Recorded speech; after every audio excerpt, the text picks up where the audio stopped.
il y a un trait que toutes les personnes socialement attirantes partagent, un trait que même ton protagoniste de manga préféré a. Ce trait-là, c'est le fait d'être joueur.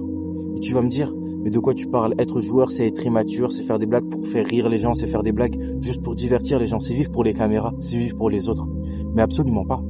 Être joueur, c'est être capable de rendre ce qui est sérieux divertissant.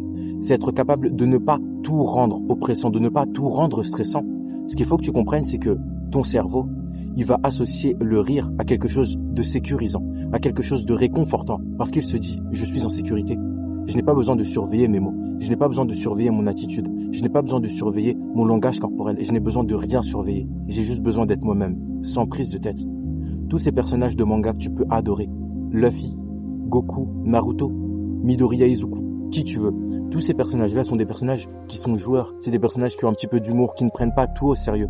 C'est des personnages qui sont toujours entourés de personnes qui ont plein d'amis. Regarde toute la Z-Team, regarde tout l'équipage de Luffy ou regarde encore tous les amis que Naruto a pu se faire au cours de son aventure. Et ça alors même que les personnes ne l'aimaient pas nécessairement au début, comme Sasuke ou encore Gaara. Ce qu'il faut que tu comprennes, c'est que le fait de ne pas tout prendre au sérieux, c'est un pouvoir, c'est un avantage.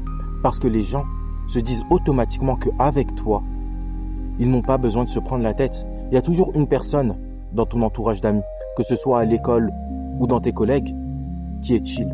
Une personne avec qui tu peux parler de manière tranquille, sans prise de tête. Tu peux dire ce que tu veux, tu sais qu'avec lui, non seulement le secret ne sortira jamais, mais en plus de ça, ça ne deviendra jamais quelque chose de grave, ça ne deviendra jamais un sujet d'embrouille. Pourquoi? Parce qu'il est sans prise de tête. Et donc, lorsque tu veux te parler de sujets un peu plus tendus, ou juste lorsque tu veux aborder des choses que tu n'oserais pas aborder avec tes amis, tu vas le voir lui. Pourquoi? Parce que c'est une personne qui est tranquille, c'est une personne qui est joueur, qui prend pas les choses au sérieux. C'est une personne qui va savoir rendre les choses difficiles beaucoup plus délicates à aborder. C'est une personne qui va rendre les moments compliqués beaucoup plus agréables à vivre. Et c'est pour ça qu'on adore les personnes qui sont joueurs. Et c'est pour ça que si tu veux devenir beaucoup plus attirant socialement, il faut que toi aussi tu deviennes joueur. Il faut que toi aussi tu arrêtes de tout prendre au sérieux. Il faut que toi aussi, lorsque les gens sont autour de toi, ils puissent se dire « Je me sens bien avec lui. On rigole bien, on se prend pas la tête. C'est juste un moment agréable. » C'est ça le plus important, que tu deviennes joueur. Enfin bon, j'espère que cette vidéo aura pu te plaire, j'espère qu'elle aura pu t'aider.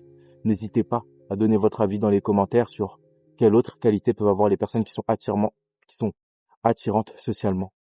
Merci à tous. C'était une très courte vidéo, mais bon, il faut aller droit au but dans la vie. C'était Improvement.